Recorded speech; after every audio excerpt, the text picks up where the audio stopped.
So inviting people to slow down will sometimes have a soothing effect. Sight slow, you know? And sometimes it will have an agitating effect. And the agitating effect is very workable. Yeah? Now you've got something to work with. With me? Okay. Internal mindfulness. We are, as a culture, incredibly, we live in a very mind-centric fashion.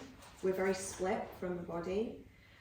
And in the context of trauma, many of the people that we work with, most, maybe all, are going to be degrees of dissociative, right? So dissociative to be split from your own experience.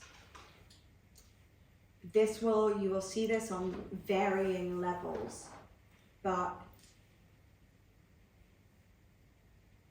okay, so that's, because I don't know how to, this is important, so I am kind of really going to the therapeutic side of stuff here. So just because someone is emotional doesn't mean they are connected with their inner world. Don't confuse the two.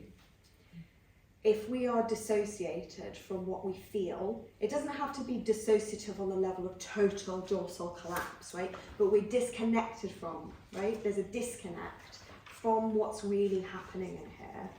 If someone is anxious, stressed, depressed, experiencing, variations of chronic pain or recurring pain, things like migraines, sciatica, like there are so many signals, there are so many flags for repressed emotion, right? We could just go on and on and on, but fatigue, even over-emotionalism is a sign of repressed emotion. Like, people who are more in the sympathetic space, who are more angsty, more stressy, will often feel that they're very well connected to their emotional world, and either they'll feel that they're well connected, or they'll be aware that their emotional world dominates them. Yeah, I'm too emotional. Like, they'll often say I'm oversensitive, and it isn't really an issue of oversensitivity. It's an issue of dysregulation. To be able to feel fully yourself and others is actually an incredible gift. It will not feel like a gift if your nervous system is dysregulated, because you will feel constantly flooded and unable to handle or hold what is being experienced, okay?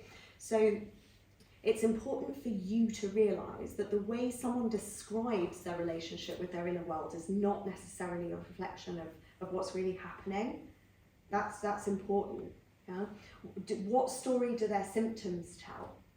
What do you see in their bodies? So we'll do another day this week about reading client cues and how our bodies display more of how we really are, and also how our language often will say things about how we really are.